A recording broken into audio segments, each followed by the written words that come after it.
Mein Name ist Rebecca Fränzlich, bin praktische Tierärztin, habe 2015 meinen Abschluss an der Universität, der Freien Universität in Berlin gemacht, habe dann in einer Kleintierpraxis für ca. 3 Jahre gearbeitet, da schon aber angefangen, sehr viele Wildtiere zu behandeln, vor allem Vögel.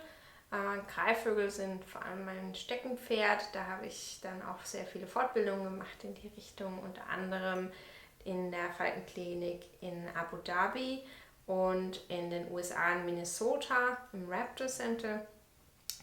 Habe auch den Falknerschein in Deutschland gemacht, weil das sind so einfach meine Lieblingstiere, aber alle heimischen Wildtiere haben mich schon immer fasziniert, weil man über die so wenig lernt.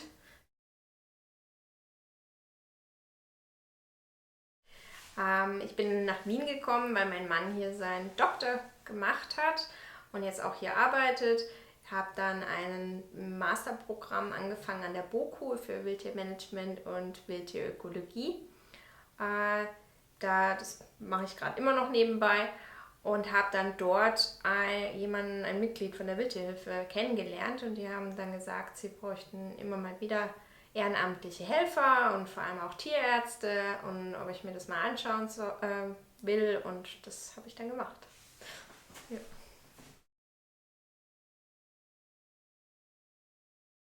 Die Wildtierhilfe Wien ist vor allem fachlich sehr gut und arbeitet auf einem höheren Niveau als manche andere Stationen.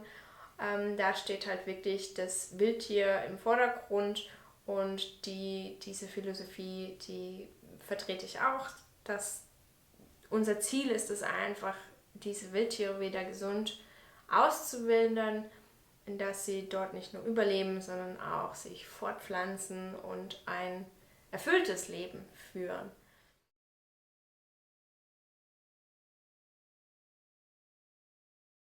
Jedes Tier, das ankommt, wird sofort eigentlich untersucht, kriegt eine erste Untersuchung und daraufhin wird dann der Behandlungsplan gemacht. Wir haben mittlerweile sehr, sehr viel an Dokumenten, die wir führen müssen, Patientenkarteien unter anderem, aber natürlich auch dadurch, dass wir lebensmittelliefernde Tiere behandeln, das ist das Jagdtier, haben wir auch spezielle Anforderungen, was wir da aufschreiben müssen und dokumentieren müssen.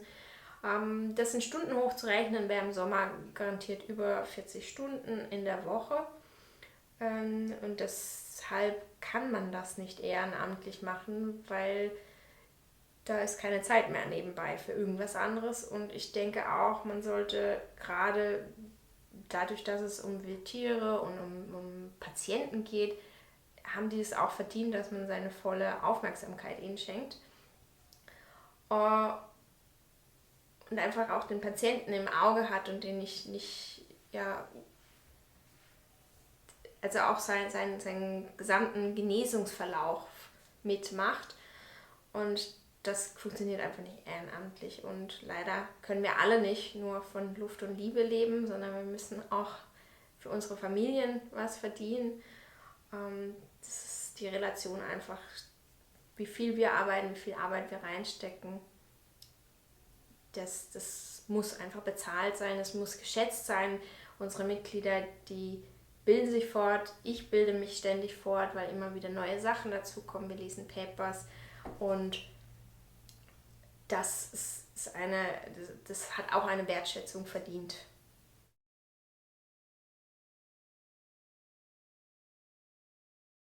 Ja, das hat gerade damit zu tun, dass, wie gesagt, die Tiere, wenn sie ankommen, so schnell wie möglich versorgt werden sollten. Und ähm, gerade das ist leider im Moment, dadurch, dass ich die einzige Tierärztin jetzt sein werde im Team, nicht die ganze Woche möglich. Ich muss auch für meine Familie einen Tag in der Woche wenigstens da sein. Wobei auch dann wahrscheinlich viel noch an Papiersachen und Dokumentationen zu tun sind. Aber trotzdem, dass wir einen Tag in der Woche uns leisten können,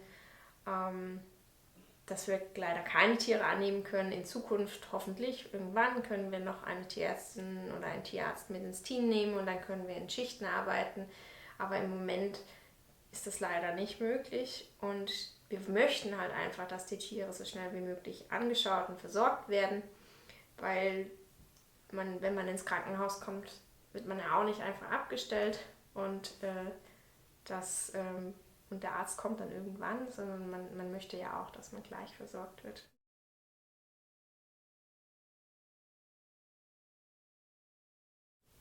Da sind wir wieder an dem Punkt, es ist eine rein ehrenamtliche Arbeit. Also eigentlich haben wir nicht frei, sondern wir arbeiten im Hintergrund weiter. Die Tiere werden ja auch weiter versorgt und es ist nur das Telefon. Das Telefon hat sehr umfangreich. Wir machen eine sehr umfangreiche Beratung im Vergleich vielleicht zu anderen.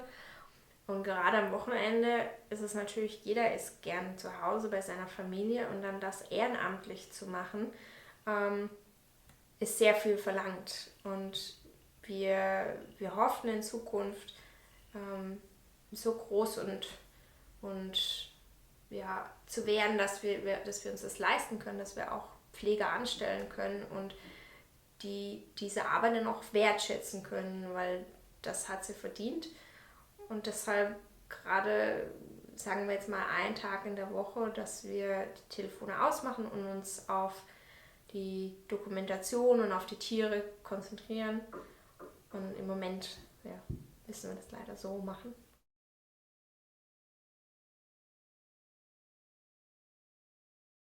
Also die größte Hürde hier in Österreich war, dass hier nur ein selbstständiger Tierarzt einen anderen Tierarzt anstellen kann. Es ist hier nicht möglich und es ist immer noch nicht möglich, dass ein Tierheim zum Beispiel einen Tierarzt anstellt oder ein Zoo. In der Regel wird es dann so gehandhabt, dass es Behandlungsverträge gibt und der Tierarzt dann die Tiere behandelt an bestimmten Tagen in der Woche oder man bringt die Tiere zu ihm.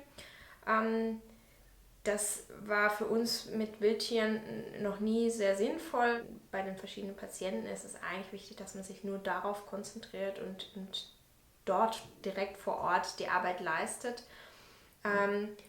Und die Konstellation, die jetzt möglich gemacht wurde durch eine Änderung im Gesetz, ist, dass auch Nicht-Tierärzte in einer Gesellschaft, in einer Tierärztegesellschaft Gesellschafter sein, also Teilhaber sein dürfen. Und das war uns sehr wichtig. Deswegen haben wir das jetzt so gemacht. Ich als selbstständige Tierärztin in einer Gesellschaft und die Wildtierhilfe Wien als Teilhaber dieser Gesellschaft und dass wir eine Einheit darstellen. Und das hat jetzt sehr lange gedauert. Wir haben in Planung wahrscheinlich schon ewig, aber so richtig darauf fokussiert seit den letzten 2 bis 3 Jahren. Und das ist jetzt hier zum ersten Mal in Österreich und ja, da sind wir stolz drauf.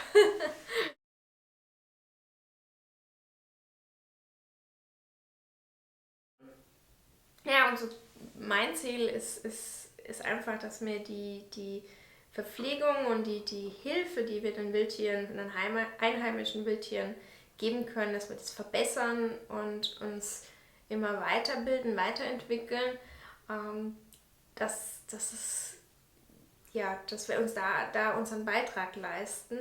Wir Menschen, wir dringen so weit in den Lebensraum vor von den Wildtieren. Wir nehmen ihnen doch einiges weg. Und dann finde ich, ist es unsere moralische Verpflichtung, da auch wieder zu helfen. Und natürlich sagen viele immer wieder, ja, ist doch Natur, wir müssen es doch so lassen, das sind die doch gewohnt. Aber mir hat mal jemand gesagt, wir haben uns ein Disneyland erschaffen.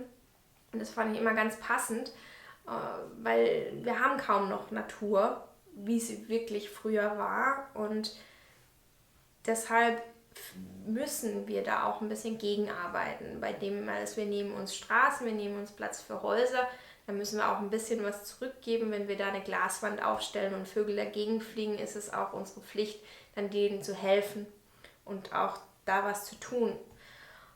Und ich möchte einfach die Welt ein bisschen besser hinterlassen, als sie war, als ich geboren wurde, damit die nächste Generation, auch meine Kinder, in einer bisschen besseren Welt leben.